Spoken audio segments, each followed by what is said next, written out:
In this video, we'll see how to make delicious chocolate dry fruit cake with a hint of orange juice and a lot of dry fruits. Let's get started.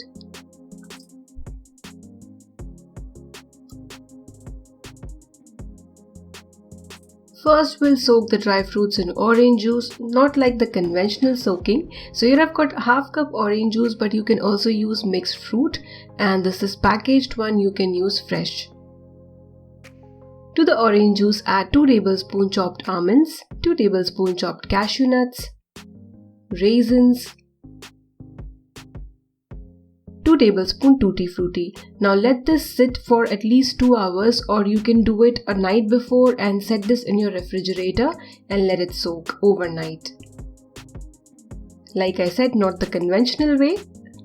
So here I've got my cake tin. It's 6" by 4" cake tin, but you can also use a 6" round cake tin.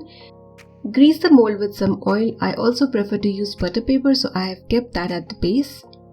Mix some dry fruits with Maida, so this will prevent sinking of the dry fruits, and we are going to top the cake before baking with these dry fruits. So mix it well and set it aside. I haven't used raisins here. Now for the cake batter, in a bowl take 1/4 cup hot milk. We need hot milk because we are going to add butter. So this is 3 tablespoons butter. If you want, you can take milk at room temperature and add melted butter. So whichever way you like. To this mixture, add half cup powdered sugar and again mix everything well.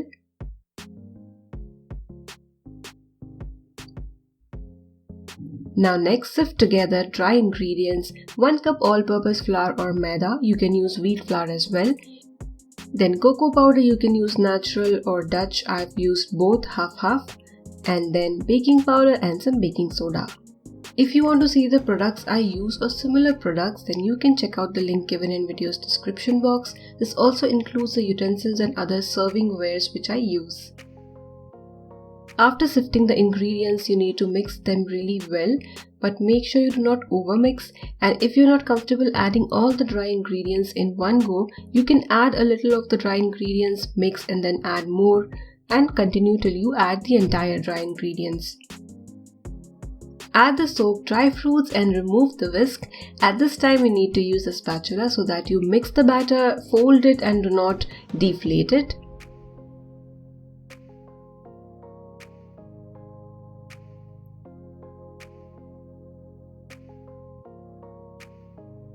Now add 1 teaspoon vinegar or lemon juice. This acid will react with the soda and will make the cake really nice and fluffy.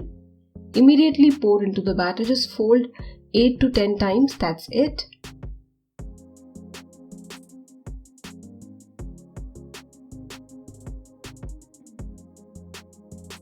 And now sprinkle some dry fruits. We had mixed the dry fruits with some dry flour and had kept aside. You can see the OTG or convection instructions on the screen already. I have preheated my pan at medium flame for 10 minutes and this pan has got some salt and a stand. In a preheated pan, you need to bake this cake at medium flame for first 10 to 12 minutes and then lower the flame and then bake for 30 to 35 minutes. You can check after 30 minutes. If it's not done, bake it a little longer. Overbaking results in dry cake and hard top. Once the cake is done, take it out of the mold and cover with a cotton cloth and let it cool down completely.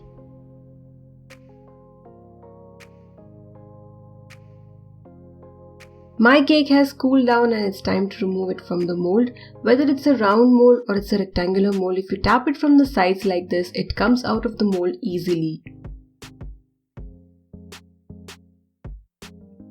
Our beautiful, spongy, delicious chocolate orange dry fruit cake is ready. You can sprinkle some sugar on top, powdered sugar, or you can just drizzle some chocolate syrup. Chocolate syrup in combination with vanilla ice cream. That's also one amazing thing you can do with this cake. Try this recipe for the Christmas or New Year and enjoy!